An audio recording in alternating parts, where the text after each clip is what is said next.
Hello everybody, welcome to Little Rusty Bucket. Subscribe to the channel and drop a like on this video. And we're trying to hit 30k subs, so your subscription would be much appreciated. So I obviously did my initial reaction to the Kevin Durant trade when it happened, but I don't know. It was an initial reaction and I have some more thoughts since then. So I wanted to talk about Kevin Durant in Houston and what that actually is going to look like on the floor, because I was not a fan of the idea of this trade before it happened. However, that's because I thought they were going to have to give up some significant stuff to make this happen, whether that be guys who were going to be rotational pieces next year or players who could potentially have some real value on the trade market that I'd rather just send elsewhere.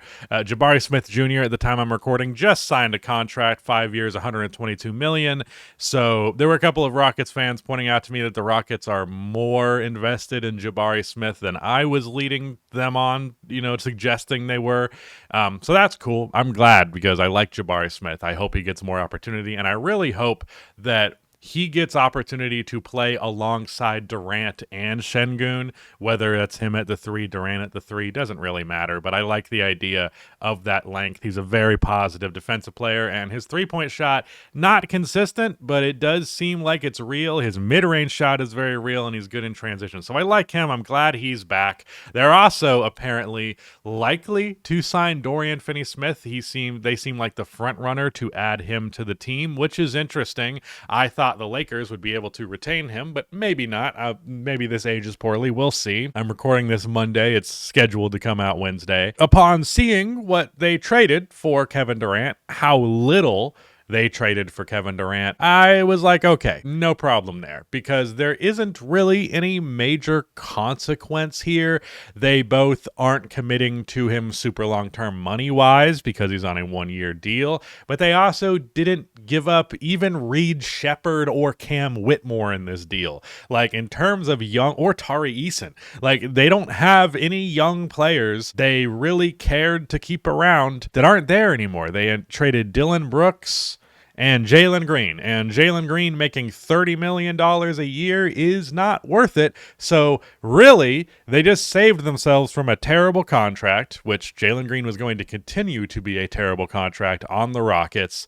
And you also gave up Dylan Brooks, who's a good player, but you are basically swapping Dylan Brooks for Kevin Durant at the price of the number 10 pick in the draft, which is something that you will live with. Given how few assets they gave up, I'm immediately like, okay, this might be a short-term move. I mean, it is a short-term in terms of, like, Durant's not going to be there in 5 years. It's a move that they have like a 2-year window to potentially compete for a championship with. And while I would not project them to beat the OKC Thunder in the Western Conference next year, and depending on what the Spurs do, depending on how good their number 2 draft pick ends up being, they're probably going to be in that fold as well, as long as Victor Wembanyama can maintain his health. I'm not sitting here being like, the Houston Rockets, they just won a championship with the Kevin Durant move. However, as somebody who didn't really like the Rockets until like the end of the year, and especially going into the playoffs when I saw the Steven Adams stuff,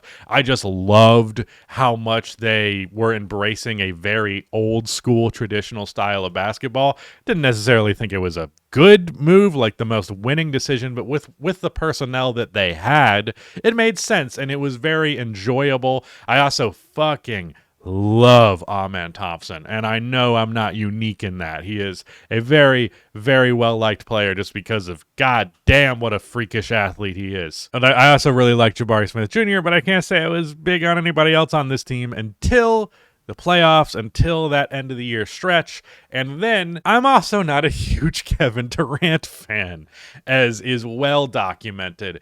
And that doesn't come from a place of disliking watching him, but rather just disliking the conversations that he is routinely placed in. A lot of people seemed to maintain for way too long that Kevin Durant was like on a similar level to himself pre-Achilles tear, just based strictly on the fact that he averages similar points per game, ignoring A, how he gets those points, and B, the all-around game of it all. Now, Durant did have one of his better defensive seasons ever with Phoenix this last year, but that was largely out of necessity. And his playmaking is good, but it's also not anything resembling like your lead playmaker. What I said with a Durant trade is don't do it if you're a young team with this super long-term future in mind, or if you are, don't trade much to do it, which the Houston Rockets managed to check that box. But more important than that, if you're going to trade for Kevin Durant, he cannot be your lead playmaker or your best defender. He has to be in the position where your job, Kevin Durant, is to go get us 25, 27 points per game and then be a good defender, be a good playmaker, but in no capacity are we relying on you to impact our defense. I mean, they want him to be an impactful defensive player, obviously, but they don't need him to be the anchor. And then on offense, while he can be their number one scorer, he doesn't have to be their number one creator in the sense of playmaking, in the sense of dribbling the ball. Fred VanVleet can take a lot of the ball handling responsibilities. Şengün can spend a lot of the time in the mid post with the ball. You know, Durant can do more of his scoring than ever, honestly, off of the ball, and he can do that and not have to worry about the lesser aspects of his game taking away from his value. So I think just the on-court fit of it all makes sense, and I didn't think it didn't make sense with the idea of him going to Houston before, but I was fearful that they were going to treat a Kevin Durant move like it was the home run, like it was the move that's going to bring them over the top. And hey, it very well could be, but I did not want them to pay the move that gets you over the top price for a player who might not be capable of doing that. So with that power of hindsight, looking at just how little Houston gave up to put Kevin Durant on this roster, I really, really do love it from a fit perspective. You also have Amen Thompson, who's going to be out there doing ball handling stuff. You potentially could get some more opportunity for Reed Shepherd this year as well.